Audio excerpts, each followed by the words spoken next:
ہر زبان والوں میں جانا، ہر رنگ نسل والوں میں جانا، گرم علاقہ، ٹھنڈا علاقہ، قریب کا علاقہ، دور کا علاقہ، جہاں جہاں انسان آباد ہیں، یہ ہماری ذمہ داری ہے۔ جیسے صحابہ نے اپنے حالات اور وسائل اور سہولتوں کو نہیں دیکھا، کام کو دیکھا، تو وہ مکہ مکرمہ، وہ مدینہ منورہ، ایسے لوگ کہ جن کو نہ زبان آتی، جن کے پاس نہ مادی وسائل، نہ دنیاوی وجاہت، اور اس خطے سے اللہ نے ان کو اٹھایا اور سارا افریقہ اور سارا ایشیا اور یورپ کے ابتدائی علاقے، یہ اس زمانے کے 3 بر اعظم چند برسوں میں اللہ نے ان کے قدموں میں ڈالی۔ ساری بڑی بڑی حکومتیں اللہ نے زیر و زبر کر دی، ہر طرف اللہ نے ہدایت کی ہوائیں چلا دی، ہر طرف اللہ نے ایمان والے لوگ پیدا کر دی، ہر طرف لا الہ الا اللہ کی آواز آنے لگی، ہر طرف محمد صلی اللہ علیہ وسلم کے طرز پر زندگی گزارنے کا رخ پیدا ہونے لگا۔ ایک جوہد کی وجہ سے، ایک محنت کی وجہ سے، ذمہ داری کے ساتھ اس مبارک کام کو کرنے کی وجہ سے۔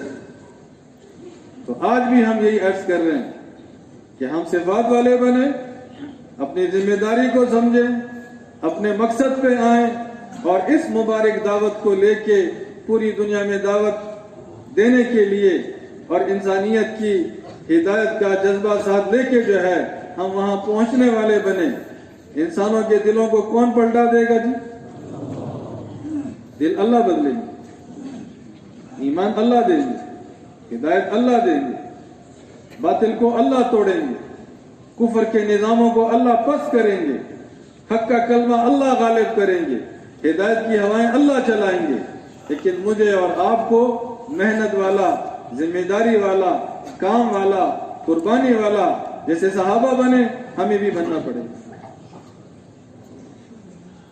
حضور صلی اللہ علیہ وسلم نے 6 سال، یہ جب حضور غزوہ کے عمرے کے لیے آئے اور عمرے کی وجہ سے انہوں نے روکا اور یہاں آ کے صلح حدیبیہ ہوا اور یہاں سے حضور واپس گئے، تو مشرکین سے کچھ امن ملا کہ ان سے تو اب لڑائی نہیں ہوگی۔